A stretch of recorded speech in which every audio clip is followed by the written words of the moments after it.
Amigos, estamos de regreso en Háblame Derecho, programa de la Barra Mexicana Colegio de Abogados. Estamos hablando del derecho de la construcción e infraestructura.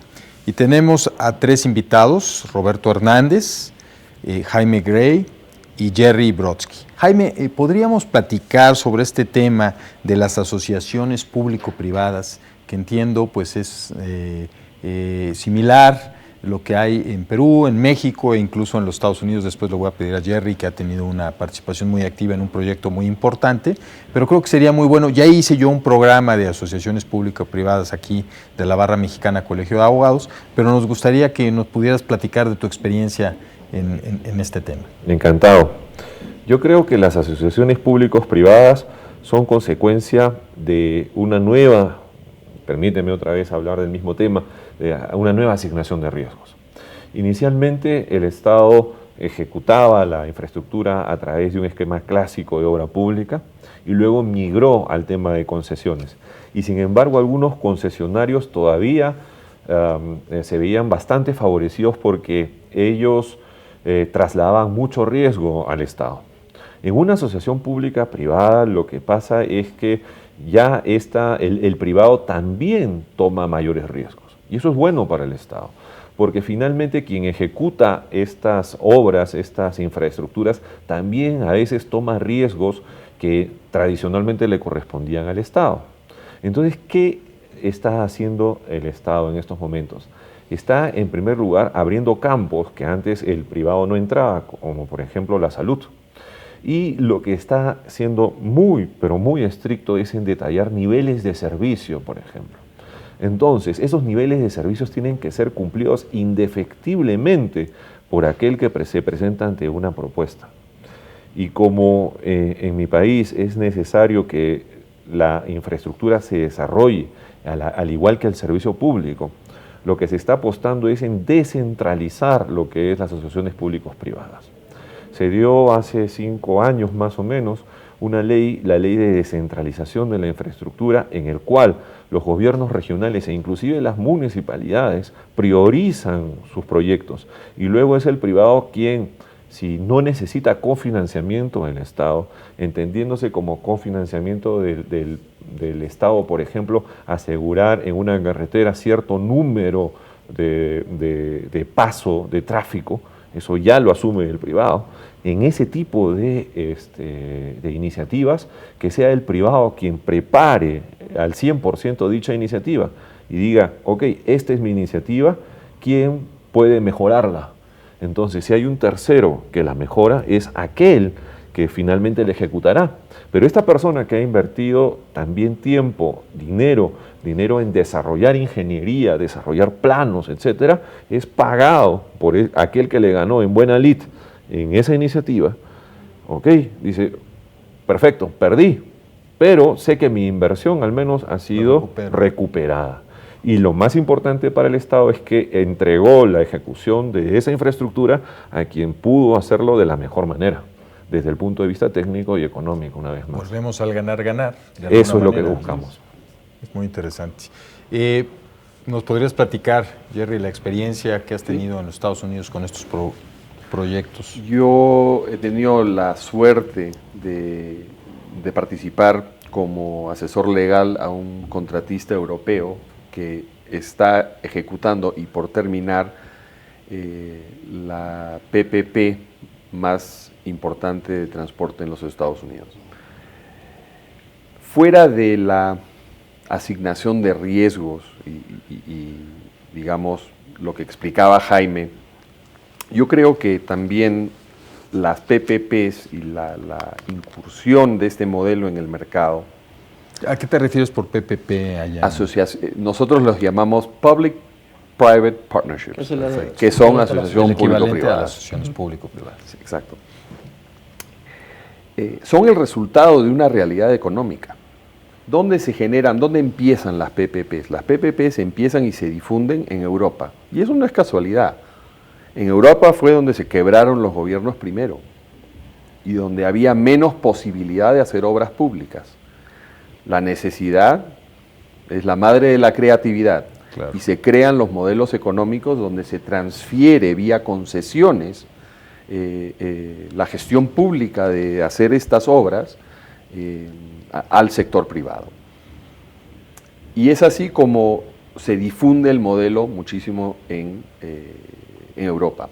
No tanto en Estados Unidos. En Estados Unidos las APPs son algo que ha surgido, digamos, en los últimos 10, 15 años, no más. ¿Por qué? Porque el gobierno americano no se quebró tan rápido como los gobiernos europeos.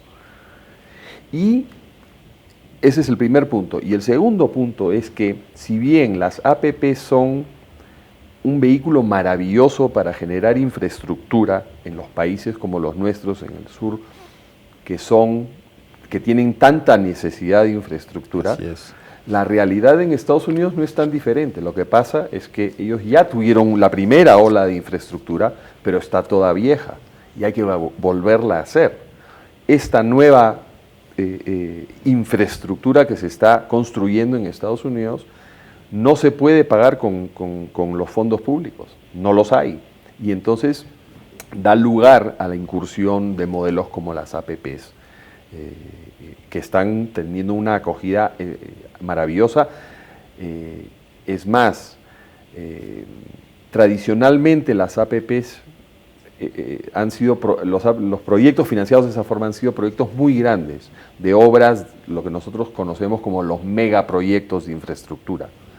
Eso también está cambiando, porque las APPs hoy en día se usan para hacer infraestructura social, cárceles, hospitales, escuelas, donde se ha podido conseguir el balance económico para transferir los riesgos y generar la fuente de ingreso que alimenta a la APP a un nivel menor. Perdón, pero muy importante para la construcción, como bien lo dices, de la infraestructura de un país. Nosotros traemos ahora una iniciativa que se va a discutir en el Congreso y que de alguna manera en la parte energética, a través de estos contratos de utilidad compartida, pues de alguna forma lo que está buscando es también que la iniciativa privada participe en los riesgos de la exploración y extracción del petróleo y que puedan participar de las utilidades que en su caso se pudieran llegar a generar con esto, que creo que es algo fundamental para países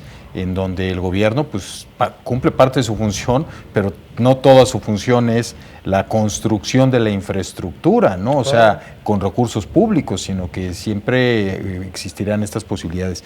Roberto, en la parte de solución de controversias, ya hacia el final del programa, me gustaría mucho escuchar cómo estamos comparativamente en este derrotero que es pues que ya el contrato se incumplió, que de alguna manera se presentaron las condiciones que no nos hubiesen gustado, pero ya están presentes. Y entonces tenemos que solucionar esta controversia y a través de lo que pactamos en el propio contrato. ¿Cómo está de alguna manera siendo atacado este tema en los contratos internacionales? Porque he escuchado mucho este tema de la amigable composición, del arbitraje y finalmente pues las controversias judiciales que a veces pues son inevitables, ¿no? Claro. Bueno, primero, fíjate que tocas un tema muy interesante. No es solamente cuando el contrato se incumple. La relación entre los actores de la construcción de lo que hablamos es tan compleja que siempre hay algo que provoca un conflicto. Correcto. Un tema de un sobrecosto, un trabajo que no estaba previsto, un no pago de alguna cantidad. Entonces, eso se va dando durante el desarrollo de la obra o del proyecto. Y esto genera la necesidad de que sea las medios de solución de controversias durante el desarrollo del proyecto fundamentales y no esperar a que se haga la gran bola de nieve. Excelente. ¿Cuáles son los medios que tenemos en México? Digamos, para la ley de obras públicas está previsto, evidentemente, tribunales federales, está prevista la conciliación de la Secretaría de la Función Pública, que ha funcionado yo creo que bastante bien. Está previsto el arbitraje, pero realmente el arbitraje está considerado para entidades como Pemex y CFE, aunque sí está previsto en la ley de obras, pero no ha logrado superar este tema. Y creo que ese es el punto fundamental, que ya en Latinoamérica se han abierto opciones muy importantes, Creo que la opción más importante y más cercana a una solución heterocompositiva son los paneles de solución de controversias o dispute boards.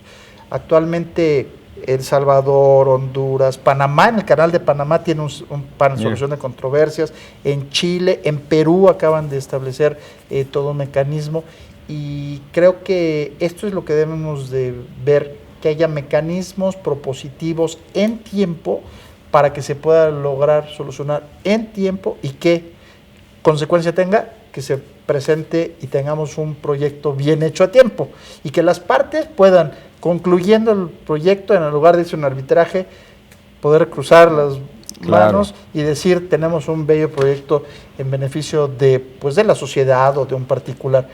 ¿Qué necesitamos? Medios preventivos, medios durante el proyecto.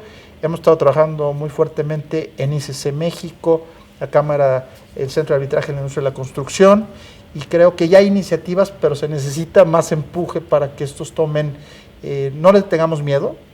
Ya nuestros hermanos latinoamericanos lo han implementado con éxito. Creo que es el momento de que nos demos la oportunidad de tener proyectos, pues, que no tengan controversias inevitables, ¿no? Exactamente. Bueno, ya que nos estamos acercando al final del programa, yo les querría pedir alguna reflexión final, algún comentario de cada uno de ustedes que nos han hecho el honor de acompañarnos en este programa, viniendo de otros países, y que pues realmente hayan compartido con nosotros sus experiencias, su conocimiento. Entonces, pues, Jaime Grey, si nos pudieras dar un mensaje final. Alejandro, nuevamente es un honor haber venido, gracias. Yo creo que el derecho en sus distintas facetas ha demostrado ser interdisciplinario.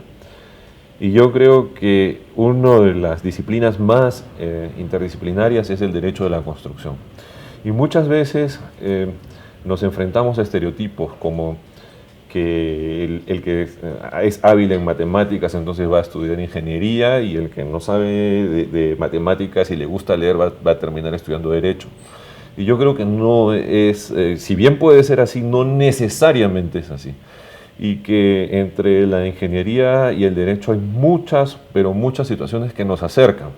Realmente creo que el modelo de Jerry de haber estudiado ingeniería y haber estudiado derecho nos lo demuestra. Pero esto se presenta en la relación durante la ejecución de una obra de una manera muy clara. Y creo yo que tenemos que romper esos estereotipos y ver que ese hueco, ese vacío el supuesto vacío entre la ingeniería y el derecho no existe. Estamos muy cercanos. Esa sería mi reflexión. Excelente, muchas gracias. Y por el ingeniero y abogado, ¿qué nos puede compartir? Yo sigo pensando en la globalización de la industria. Para mí es lo más saliente de la industria de la construcción, en el sentido de que, como bien dije antes, las obras, la construcción es la misma en cualquier parte del mundo. Las reglas y los problemas que se suscitan son los mismos. Nosotros tenemos que aprender y tomar lo que funciona y no aceptar lo que no funciona. Hoy en día, los contratistas en las obras más importantes del mundo trabajan con márgenes muy pequeños y están asumiendo, como estamos hablando de las APPs, riesgos mayores cada vez más. La forma de poder tener un balance y poder llegar a terminar las obras, a tener obras exitosas y a tener empresas que subsistan y que puedan seguir haciendo obras, es tomando todas las medidas necesarias para mitigar y controlar los riesgos que se van tomando. Los dispute boards son, en mi opinión, la solución más importante para este problema, porque un litigio o un arbitraje puede significar la diferencia entre ganar y pérdida en un proyecto para un contratista. Claro. No llegar a ese punto es muy importante. Y eso es algo que lo hemos visto, lo vemos en Estados Unidos y cada vez más lo estamos viendo en Latinoamérica.